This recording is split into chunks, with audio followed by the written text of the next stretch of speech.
put together a lot of them. And I'll be sure to be leaning on Marion as well. All right, let me just see who we have in the meeting. Welcome, welcome. All right, and this is going over the bylaws survey that I believe everyone who was in here must have answered.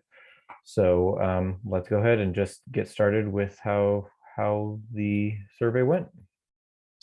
Great. So quick introductions, and we'll go into survey results. But our survey methodologically, 44 responses.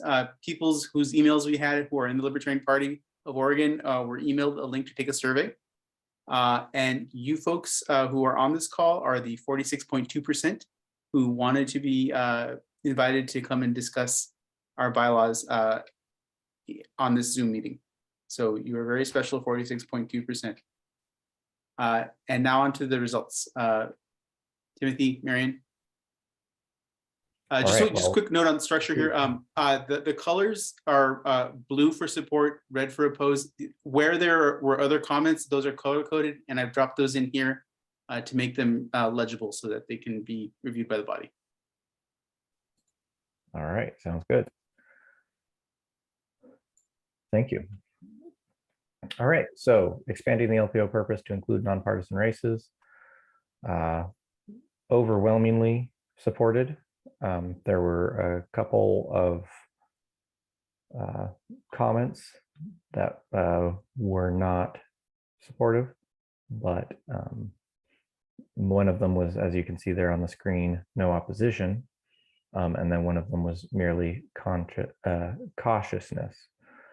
I will mention that at least we don't have the language right here on the slide, but the language that the Bylaws Committee is currently looking at do not allow for the Public Policy Board to endorse any nonpartisan candidates that are not a member of the party or advocate for the LPO to give resources to them. So just as far as this comment with regards to being cautious about supporting parties that are against any of the core principles of the LPO, we won't be supporting members of other parties, and we also will be handing most of the ability to interact with the nonpartisan races as far as in a manner of endorsement to the Public Policy Board. Marion or Pablo, do you have anything further on that before we ask for comments?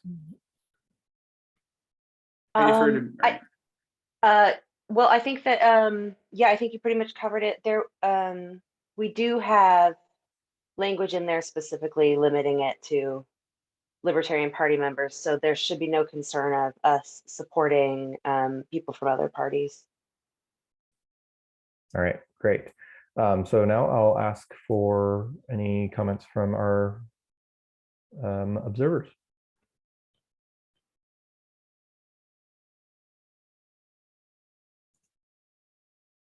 I think this is great. I think most people agree. We really should be focusing on things like school board races and other things like that. So. And just to sort of add some color that I don't think that this means the Libertarian Party will focus solely on those local races, but I think in terms of the opportunity and all the data that we have, this is a better use of our time and a very good investment in terms of the long-term play here. We need to develop a bench of leaders. We need people who are experienced in sort of the levers of government, and this is a really good opportunity to go city by city, school board by school board, and sort of with an eye towards the future, look at people that we can foster to make change in their community, and then in the larger, broader community of Oregon. So really excited about this. Yeah, well, obviously it has a lot of support. So I believe that the Bylaws Committee will be formally going over the various proposals and deciding on language at our next meeting. But as far as what you can expect for those of you watching this, I'd say anything that gets over 90% support is definitely going to be something that we're forwarding to the convention. All right, Pablo, would you please pull up the next one?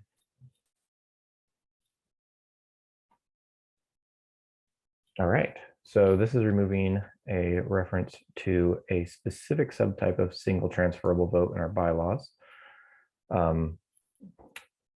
Libertarians, I found, are often nerds about various methods of voting. I include myself very proudly with that label.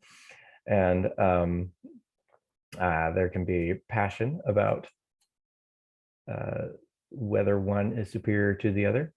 But as far as the practical consequences of selecting one or the other, we have found that the specific subtype of single transferable vote, called the right system of single transferable vote,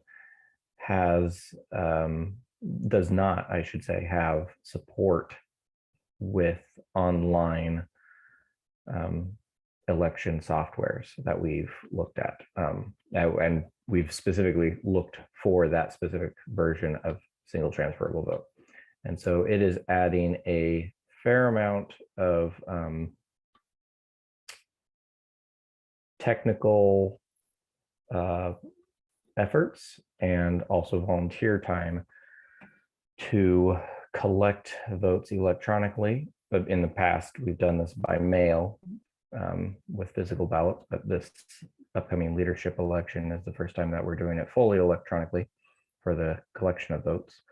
And then we then have to take the raw data that the election software gives us and process it through our own proprietary software. And just adding those steps is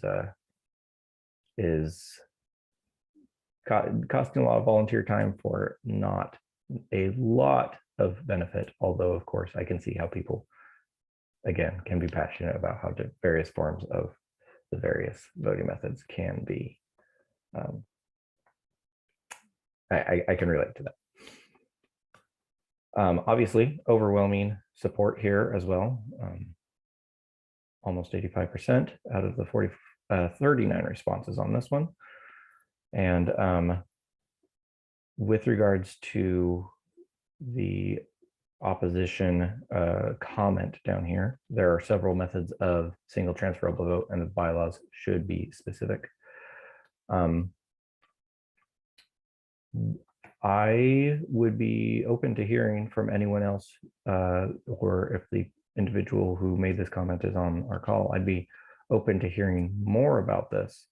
But I think that the sense of the bylaws committee has been that the different versions of single transferable vote are not different enough to warrant calling out a specific subtype when it causes the logistical issue that the party is facing. If you left this comment, if you're on this call and would like to share, please do speak up. That person is not on this call. Okay, thank you. All right. Does anyone else? I would love to hear if Annie has any insight on that. We do have a voting expert on the call. I wonder do you believe that the differences in types of single transferable vote are so different that it would cause insufferable amounts of debate? I'm not an expert on proportional representation, so I just want to put that up front. So I don't know for sure, but my sense is that there aren't, really important differences between the different types of STV. But I might ask some people who are experts in this and just see what they think. And, I can let you guys know what I find out, but my feeling is that the differences aren't important enough to worry about, but I could be wrong about that. Right, and often the difference between entirely different voting methods, say if we're comparing single transferable vote to approval voting or star voting or what have you, even the differences between entirely different systems are going to be more at the margins. although obviously there will be more difference there. But then that gets less and less as you're comparing different systems of the exact same overall voting method. Yeah, and especially when you're talking about proportional representation, because the very proportionality of it and the fact that you have multiple seats that you're filling tends to kind of even out any of the problems that you might have with one system or another. So yeah, especially with proportional representation, I think it's not as crucial which version you're using. And for the viewers at home, I just want to mention that Annie Callan is a thought leader, and in this space, she is the chair of the Equal Vote Coalition and an expert who has provided testimony to the Oregon State Legislature, and who I believe has been quoted in newspapers regarding star voting. So we're really lucky to have her as a Libertarian Party of Oregon member. Well, that's why Thanks, I'd like Pablo. to ask Annie that STV looks like star voting is included in STV. Is that an accurate assessment? No. So the way you can think about it is there's single winner methods and then there's multi-winner methods, and one type of multi-winner method would be proportional representation. So single winner methods include star voting and instant runoff voting, which are both allowed by our bylaws. And then proportional multi-winner methods include STV, which is the proportional version of ranked choice, or star PR, which is the proportional version of star voting. So it's kind of a grid. Okay, so we're saying that the idea of initiating STV was challenging because I mean, you and I had this conversation on the podcast one time, and we weren't talking about STV, we were talking about star voting and other things. So yeah, now I proportional version's always understand. going to be more complicated than Right, and because you're actually literally your one vote with the rank choice that you give there is actually voting for multiple positions. correct. Okay. Yeah. All right, where in a star voting system where you do a ranked choice type of system, you're only voting for one seat. I mean, for the proportional version of star, it's similar to the proportional version of ranked choice, STV, where you're filling out one ballot and then the multiple seats are filled from that. So that's the same in both. Okay. All right, I think I understand. Thank you. It's very confusing, especially when you're trying to explain it verbally. So yeah. We need your nifty graphs and stuff out there, and you know, and yeah, thank you very much. I trust your knowledge quite well, so I was really impressed when we had this conversation previously. So thank you very much for your service. And again, for those of you watching on YouTube afterward, you could go into some deep rabbit holes with regards to voting methodologies, and people could get real passionate about it. And so I just want to say that I really appreciate having discussion on it. I really enjoy those types of things. Any further discussion on this particular proposal before we move to the results of the next survey question?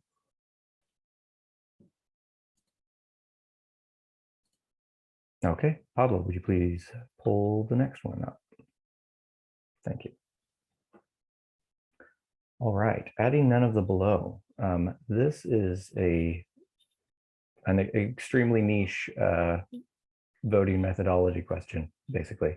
In Libertarian Party circles especially, there has been a tradition at the national level, as well as some state Libertarian parties, to include none of the above, where you have the option to write none of the above as your vote. And what you're saying is that none of the candidates who are running in this race are acceptable to you. And that's usually used for internal elections, although it does also apply at the national convention to the selection of the presidential and vice presidential candidates. And how that works mechanically is that if none of the above scores higher than all of the candidates that are present in the race, then the race is reset and none of those candidates are eligible to run in the next iteration.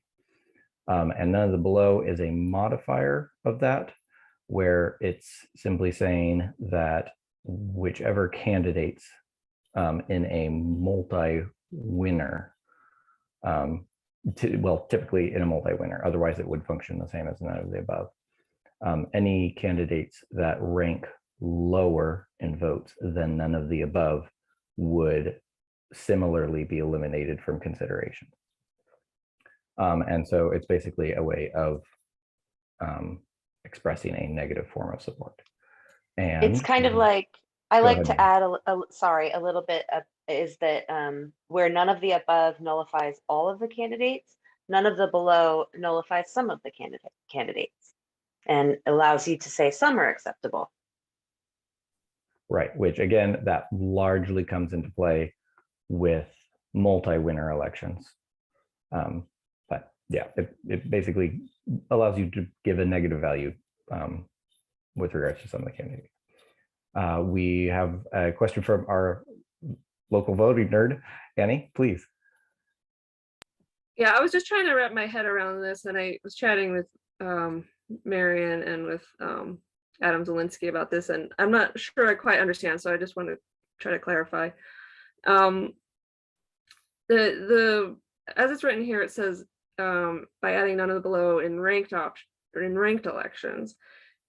By that, do you mean both the instant runoff Right. So things and also the star voting? So options? creating a separate rule to say none of the above for single winner elections Right.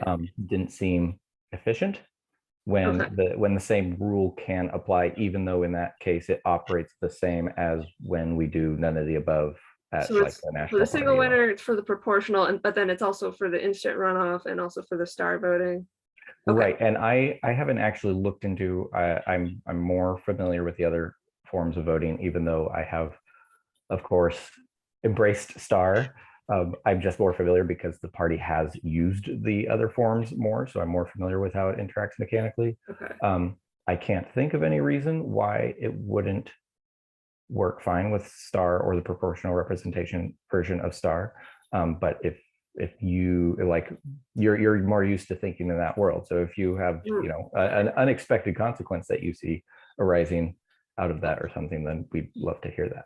So first, let me make sure I understand how it would work for the ranked choice options. If through the course of the eliminations, the none of the below option wins an election, then you stop running the election and stop assigning seats. Is that how that would work for STV? That's basically correct. Yeah. Okay. And we would want to be we would want to be very careful in crafting this bylaw to make sure that the intentional, like you could accidentally make it so that it even was eliminating people in earlier rounds if you worded your bylaw incorrectly. But I think that the intent is to whenever none of the above, none of the below, excuse me, finally wins a seat, then the election stops. I believe that's the intention. Okay. I think in principle that works for star voting. The only concern is I was talking to Adam about it, and he was saying that could incentivize people to give like 5 stars to their favorite and maybe 5 stars to none of the below. I don't know. It's right. There might be strategic incentives there that we're not with fully... proportional representation voting systems, usually the incentives and like it's intentionally designed into the incentive structure is you're trying to gain representation, right? You're not trying to block other people's representation, if to put it that way. I don't know. Anyway, and so I think that's basically what you were saying right there. Right. I think the concern is that by having that none of the below option, it might change people's strategy where they're trying to block rather than to support. But I honestly am not that certain of how this would play out. I think it needs more studying, at least for the star voting side, and I'd be curious to know if this has been used for ranked choice voting for STV. And if so, how And, that has and gone. running simulated elections and all that Yeah, type of stuff. Doing the hard numbers research, all that would be yeah, very interesting. yeah, it would be. So yeah, I don't really have anything else to say, but I appreciate you clarifying that. Or I should say very interesting for some of us in the room. Not for everyone. Anyone else on this particular one?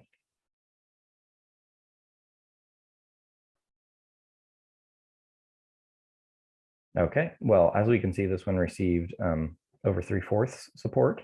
There was a larger chunk of opposition than we saw with the other ones.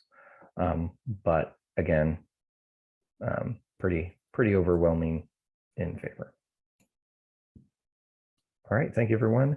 And Pablo, would you please pull up the next?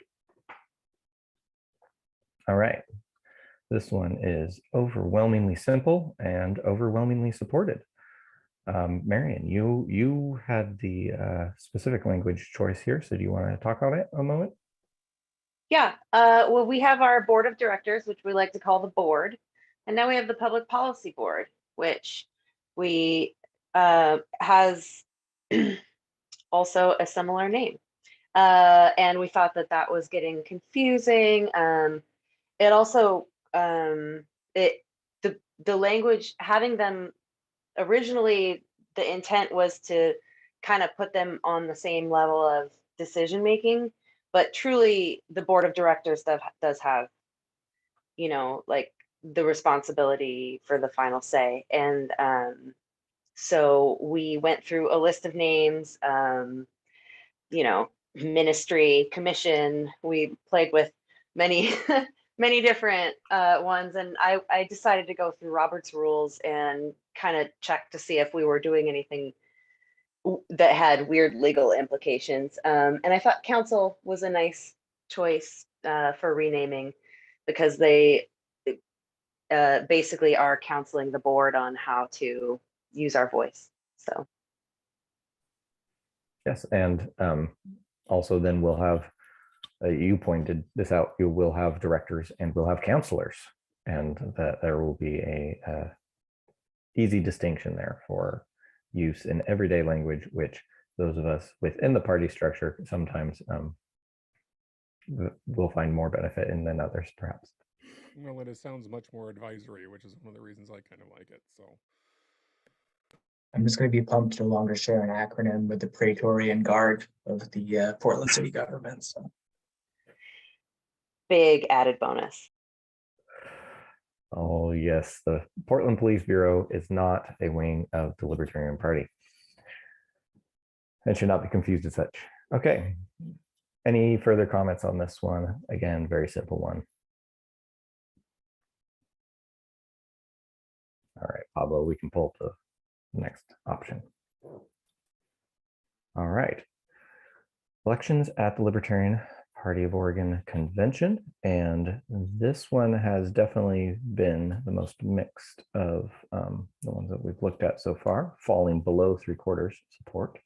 And the particular reason for those of you at home that might be interested in as to why we would be caring more about the proportions once it's getting down to 3/4 or so is that all of our bylaws actually have to pass both convention and a referral to the membership by 2/3. So if we have something that has 50% support, it's actually not really a bylaws amendment that we would likely consider very strongly presenting at convention without having a very good reason to do so. And then at 2/3, we would definitely be wanting to look at making significant changes to it, or possibly doing so in order to alleviate whatever the concerns of the minority on not wanting the change might be suggesting that would make it more comfortable for them. Because we want to be proposing changes that the membership sees as valuable, and that will not be spending a lot of time at convention debating and amending. So the reasoning here was largely that we are going to be holding a biennial convention anyway. And so we could be possibly spending fewer resources if we were to be holding nominating conventions instead of sending out ballots to all 20,000 some odd members of the Libertarian Party of Oregon. And then we also have another proposal where we're looking at potentially having annual convention. And I think that we're going to have a note on the popularity of that proposal as well. So any comments? Yes. Before we move it on, I think while we could specify in this bylaws amendment, I think it's already written into our bylaws that you could opt in for a paper ballot for these elections, which would mean that even people who have scheduling conflicts for attending the convention even remotely should be able to vote in this election with a paper ballot. Is that correct? Generally, no, I don't think that is accurate. The bylaws allow that if there are insufficient funds for conducting an election, or it may not be related to the sufficiency of funds, but I off the top of my head, I believe it is, then the board may choose to instead nominate by convention, with the idea being that we could meet in a parking lot somewhere, hold a convention, and thereby save a lot of money. If we were pushed to that extreme. But in that instance, you're conducting the nomination in an entirely separate way. So the ability to request paper ballots doesn't apply. Now, if that were something that were desired, then we could potentially craft this proposal to allow for that sort of a thing. But that isn't my understanding of how it would operate. Okay. Peter, I believe that you were speaking up.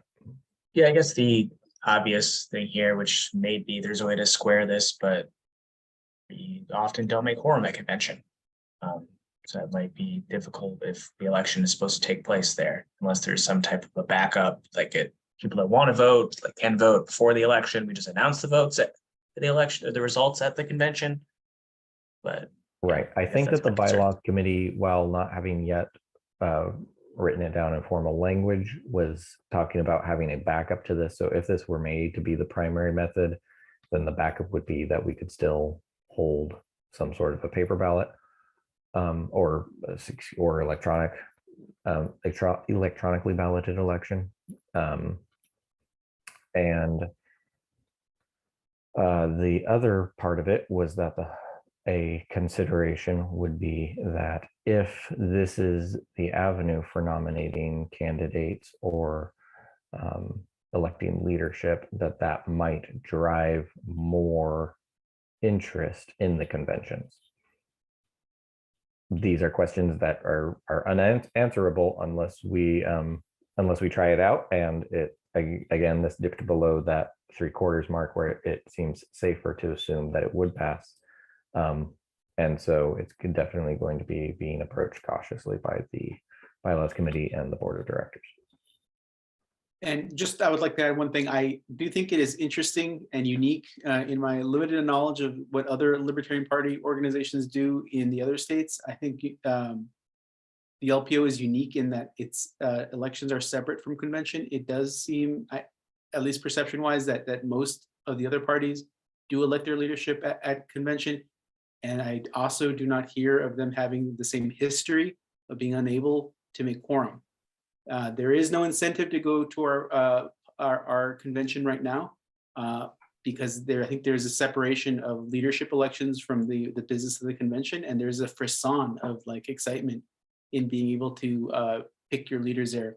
And I would like to point a comment out that is resolutely opposed. The party belongs to people who show up.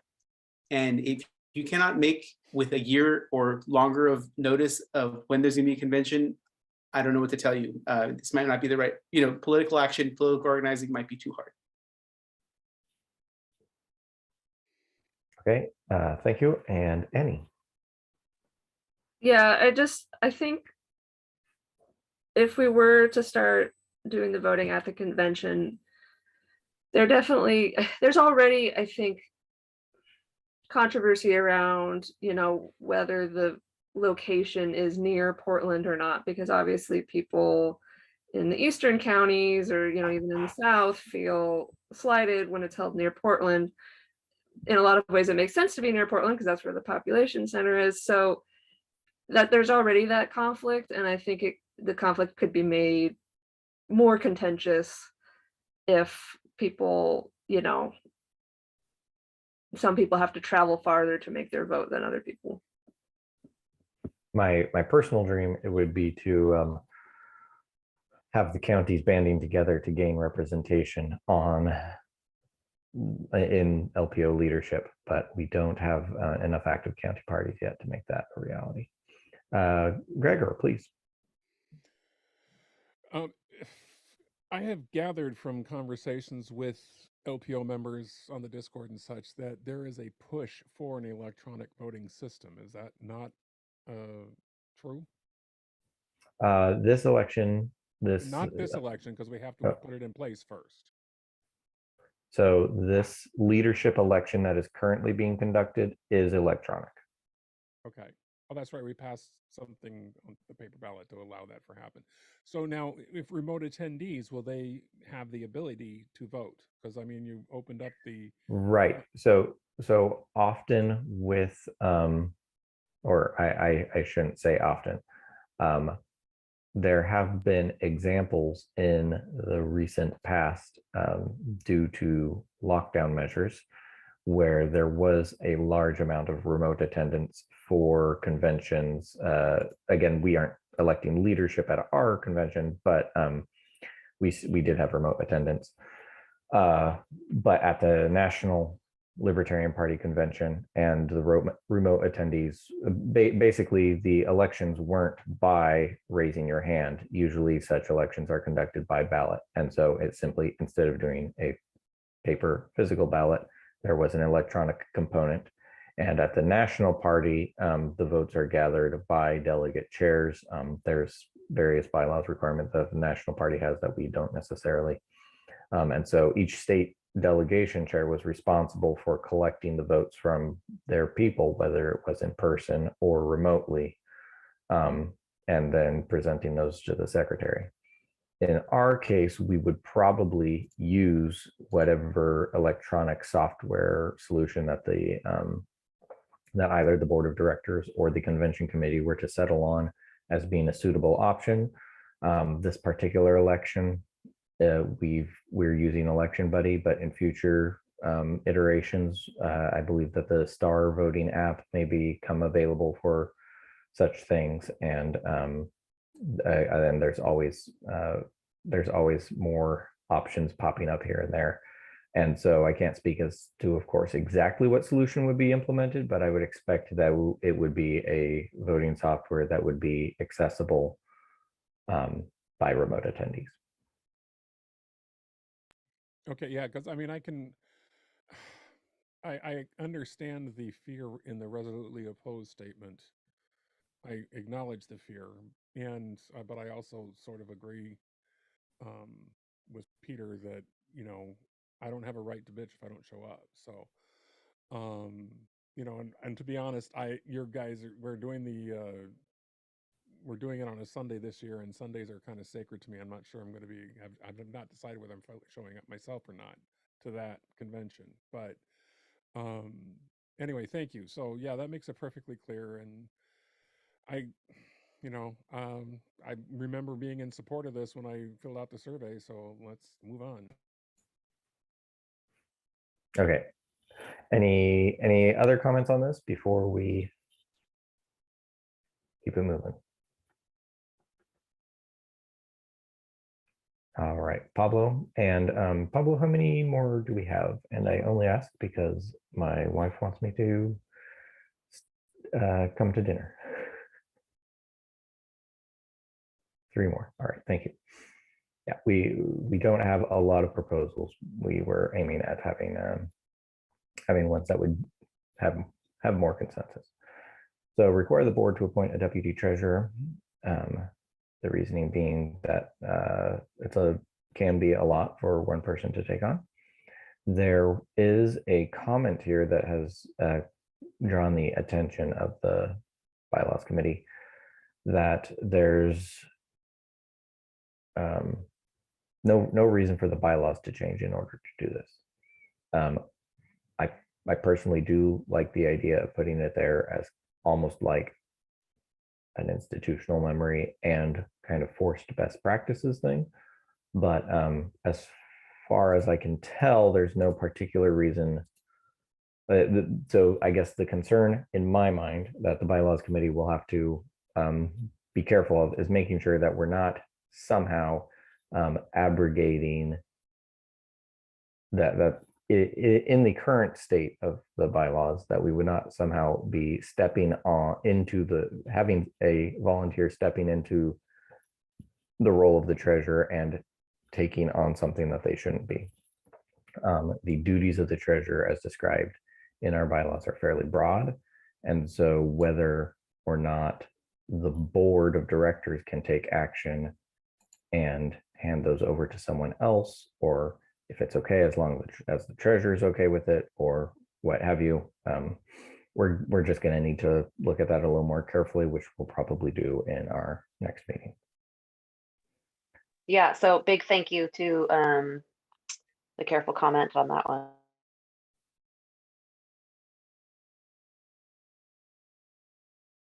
All right, are there any further comments on this particular one?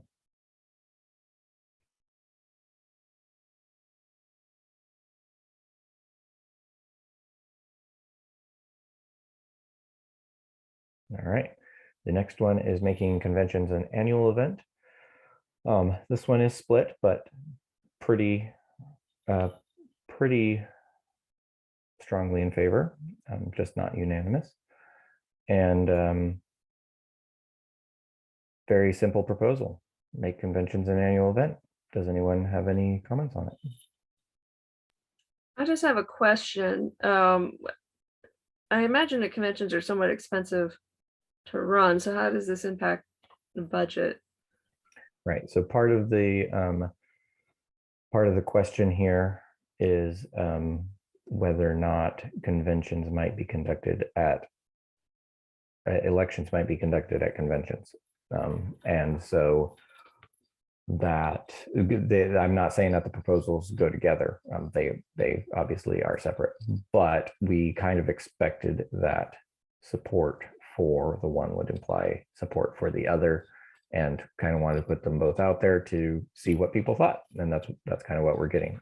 It does definitely cost money, and it also has some really great upsides.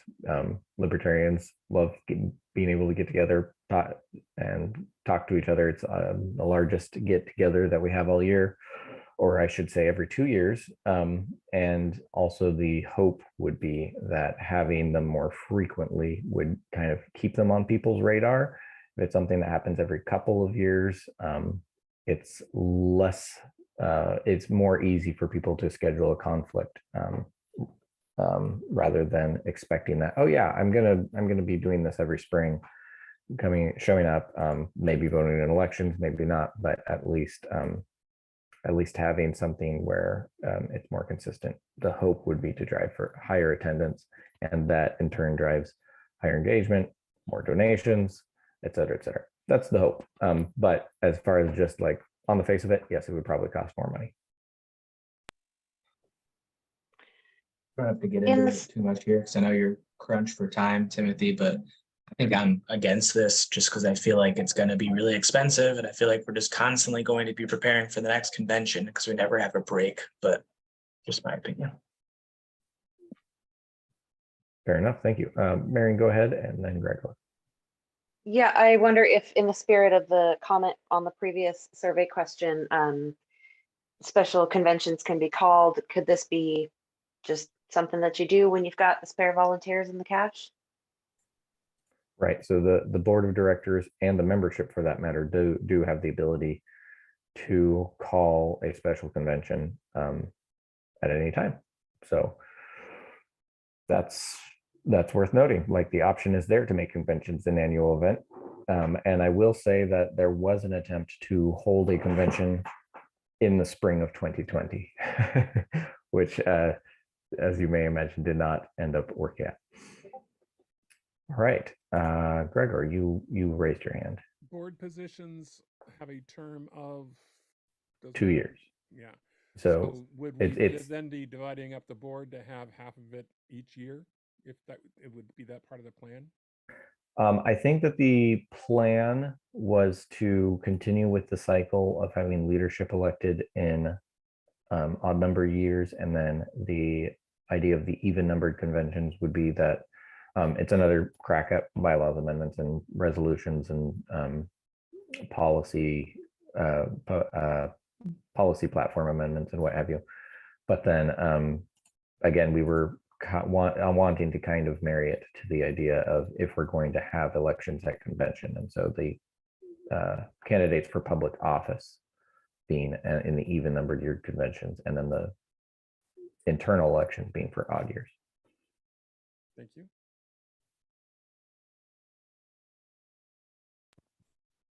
Anything else on this one?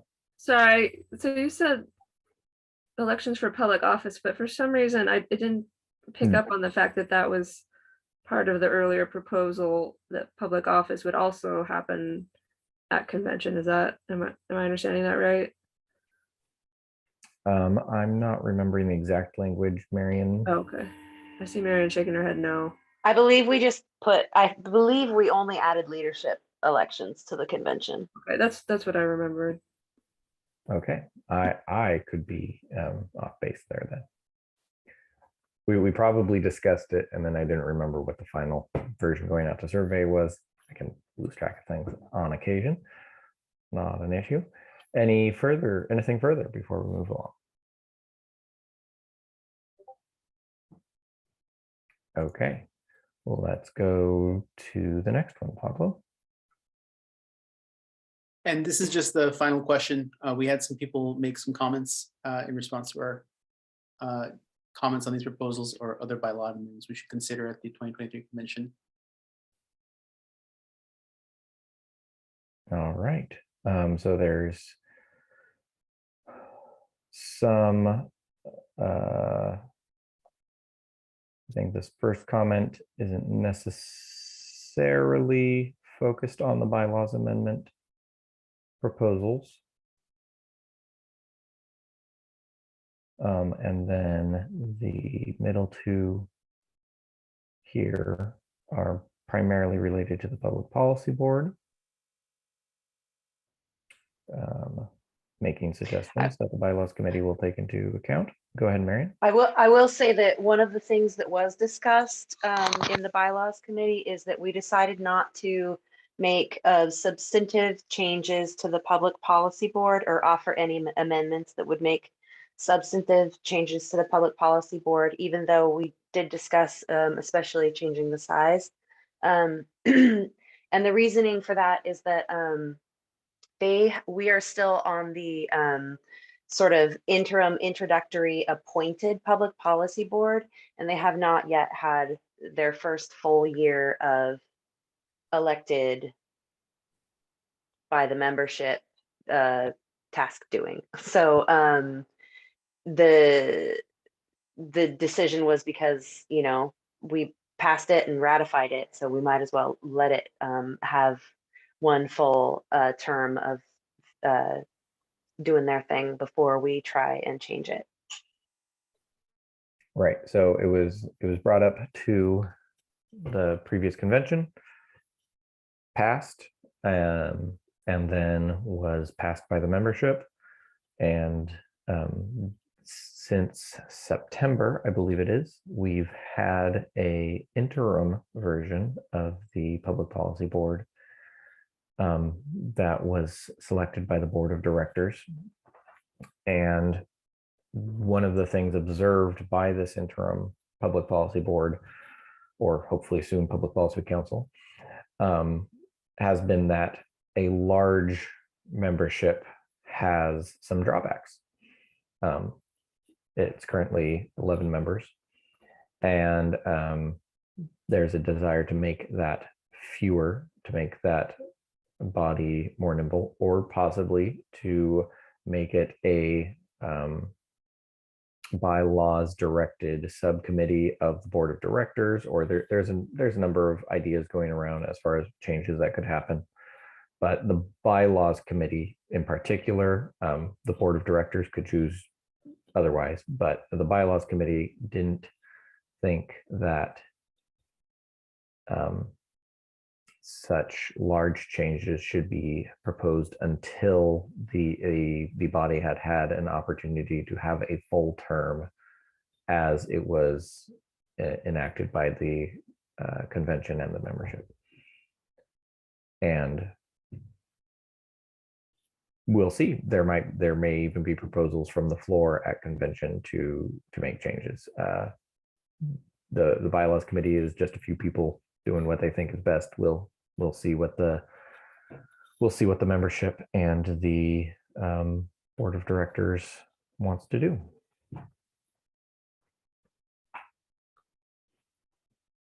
Anything else on these comments? I do like the second bullet and talking about the structure of the LPO being way too bureaucratic. All I have is the California and Illinois LPs to sort of compare it to. And I feel that they are a little more streamlined, and it is something for those of us who are going to be here for a few years to think about in future conventions to address. Well, if you want to just delegate more powers to me, that would make everything so much simpler. I'm kidding. Please don't. All right.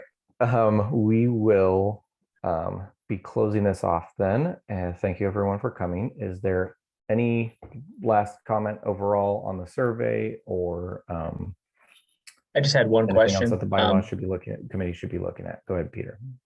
I guess it wasn't sound out to the members, but I know there's some talk of reducing the size of the public policy board because it's very difficult to get enough people to volunteer after the regular board has already been signed. Sounds like some people had some reservations about that. Since that wasn't included in the survey, I'm planning on talking to people at the convention and trying to gauge the level of support for something like that. Just FYI. Yeah. So How many seats are currently filled on the policy council board? I We believe that filled all there's but 10. one, but I don't think we have enough people that even ran for election to fill it this year. 10 of Right. 11, yes. So it was initially populated with 11 volunteers. One of them resigned in January or February. Peter, you or Marion, you would know better than I. And then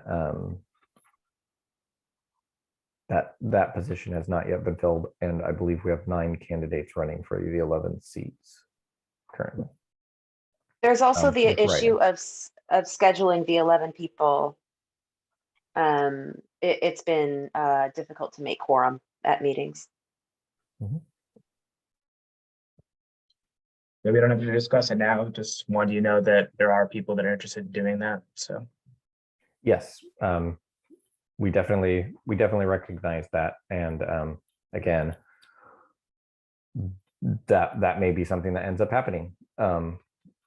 In any case, this next iteration of the public policy board wouldn't be affected, and we wanted to let the next iteration have the opportunity to have a full term doing it as it was already passed by convention and membership. So we'll see what happens. All right, thank you everyone. Pablo, anything else before we head out? think that's it. Thank you everyone for attending. Hopefully see you tomorrow or Friday for we're going to do something similar, but we're going to do it with the leadership candidates for Public Policy Board and the Board of Directors. So yeah, thank you.